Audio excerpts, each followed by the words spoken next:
Film industry के superstar अभिनेता संजय दत्त ने, जिनको उनके सभी फैंस प्यार से संजू बाबा कहते हैं, और उन्होंने मुन्ना भाई बनकर करोड़ों दिलों को जीत लिया है। बॉलीवुड में संजय दत्त ने दमदार एक्टिंग से बहुत नाम कमाया है। संजय दत्त हमेशा अपनी पर्सनल एंड प्रोफेशनल लाइफ के कारण सुर्खियों में बने रहते हैं। संजय दत्त के जीवन पर एक बुक भी लिखी जा चुकी है। इस बुक को लेखक यासीर उस्मान ने लिखा है। इस किताब में लेखक ने संजय दत्त के जीवन में होने वाले सभी सुख और दुख के पलों को बड़ी खूबसूरती के साथ लिखा है। संजय दत्त के जीवन पर आधारित इस बुक का नाम Sanjay Dutt the crazy untold love story of Bollywood's bad boy, और इसी के साथ संजय दत्त के जीवन पर आधारित एक फिल्म भी बन चुकी है, फिल्म संजू। फिल्म में अभिनेता संजय दत्त के जीवन के सभी अच्छे और बुरे पलों को उजागर किया गया है। संजय दत्त के जीवन पर आधारित किताब में लेखक यासीर ने उनके जेल के कष्ट भरे सफर को भी लिखा है। ये बात तो सभी को पता है कि साल 1993 में अदालत ने संजय दत्त को मुंबई बम हमले में दोषी मानते हुए 6 साल की सजा सुना दी थी।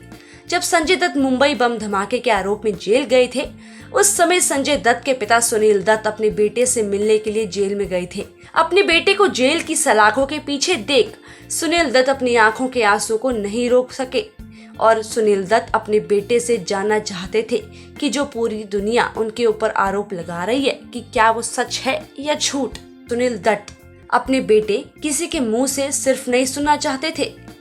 जेल की सलाखों के पीछे मौजूद संजय दत्त ने अपने पिता सुनील दत्त को पूरी बात बताई। कहा कि मेरे ऊपर लगाए जाने वाले आरोप सत्य हैं। उन्होंने अपने पिता को कहा अनीस इब्राहिम द्वारा दी गई राइफल उनके पास में थी और कुछ गोला बारूद भी। संजय दत्त द्वारा कहे गए शब्दों पर उनके पिता सुनील दत्त को विश्वास नहीं हो रहा था।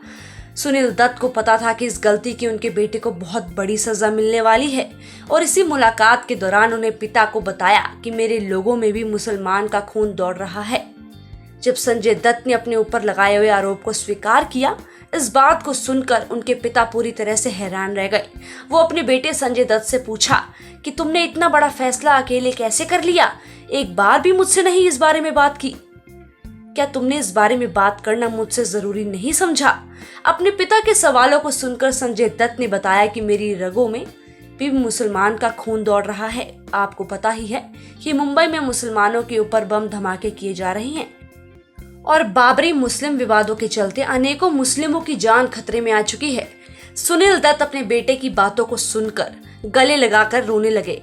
जब संजय दत्त के ऊपर मुंबई धमाके का आरोप लगाया था, उन्हें 6 साल की सजा सुना दी गई थी। इस समय अभिनेता संजय दत्त लंबे समय तक सुर्खियों में बने रहे। इन संकट भारी परिस्थितियों में संजय दत्त का साथ उनके परिवार वालों ने दिया। लेकिन आपकी जानकारी के लिए बता दें कि लेखक यासीर द्वारा लिखी गई किताब पर संजय दत्त ने कानूनी कार्रवाई करने के लिए कहा है। संजय दत्त का कहना है कि इस किताब में लिखी गई अनेक बातें मनगढ़ंत है।